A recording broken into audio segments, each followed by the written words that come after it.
그러면 지금의 이 유가가 갑자기 이렇게 확 주저앉은 이것 때문에 지금 뭐 전 세계 증시도 완전히 지금 뭐 패닉이지 않습니까? 예.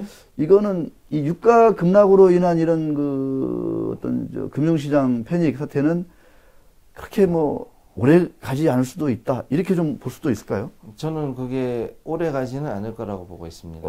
왜냐하면 이거는 그 금융의 구조적인 문제라기보다는 그냥 외부 충격에 의한 그 증산 이렇게 예, 그런 걸로 의한 것인데 지금 우리가 봐야 될 것은 이것이 이 외부 충격에 이만큼 주저앉은 경제의 펀더멘털이 굉장히 약하다라는 것을 인정해야 된다는 거죠. 알겠습니다. 미국의 펀더멘탈이 안 좋다. 네. 이런 말씀하시는데 사실 우리가 그동안에 계속 접해온 얘기는 뭐냐면 미국의 실업률은 역사적으로 가장 낮고 매달 엄청난 수의 고용이 창출되고 있다. 네. 경제 성장률도 뭐 전 세계 주요 선진국 가운데서는 최고다. 그렇습니다. 뭐 그다음에 뭐 당장 주식 시가총액도 예. 엄청나게 뛰었지 않습니까? 그렇습니다. 뭐 예. 버블이다 했지만 뭐 다우는 3만 근처까지 갔었고요. 예. 그게 바로 엊그제 일인데 예. 갑자기 미국 경제의 펀더멘탈이 그렇게 안 좋다? 이것이 노출됐다는 얘기인데 네. 어떤 정황 증거라든가 그런 게 있을까요?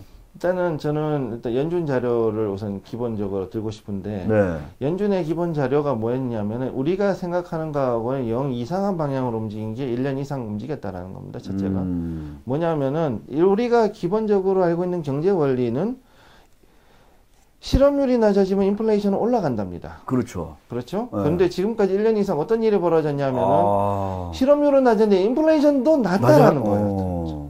이게 어떻게 있을 수가 있느냐라는 거예요. 그러니까 이거를 어떻게 푸느냐가 더 궁금한 문제 아니었을까 싶어요. 그렇다면은 어느 게 정답이냐 그랬을 때 저는 실업률이 낮다가 아직까지 경기가 제대로 부양되기에는 너무 전체적인 경제 펀더멘탈은 약화되어 있다라고 보는 게 더 맞다라고 보는 겁니다. 약화되어 있다. 네.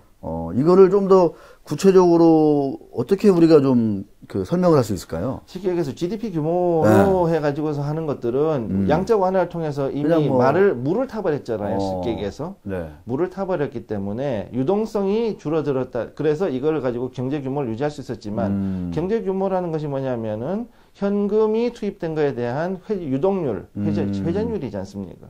즉 회전율이 높아져야지만 이것이 그 경제의 그 규모 자체가 켜지는 걸 볼 수 있는데 지금 유동량은 일단은 자금은 엄청나게 들어간 데 비해서 유동성은 계속 풀었는데 유동성을 증가했는데 계속 풀었지 않습니까? 네. 3차에 걸쳐서 미국이 막대한 양의 양적 완화를 그렇죠. 시행했음에도 불구하고 거기에서 기껏 해봤자 3, 4%, 1%, 2%, 많이 돌았는데 2.5%, 3% 이렇게 올라갔다 그러면은 이거는 결국은 회전율이 그만큼 못 따라가고 있다는 얘기고, 즉 회전율이 못 따라간다는 얘기는 그만큼 경기는 약화되었다라고. 활력이 떨어져 있다. 그렇죠. 활력 자체가 떨어진 거라고 보는 거죠.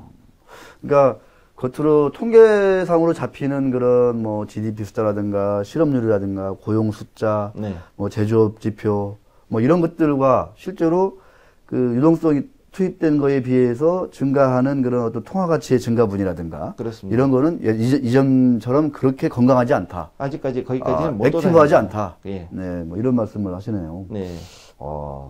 그런 게 미국 경제의 어떠한 단면이다. 그게 이번에 그 유가 폭락, 그다음에 코로나19 우리가 잠깐 이제 얘기할 텐데 이걸로 좀 노출이 됐다. 사실 그게 드러났다고 보는 거죠.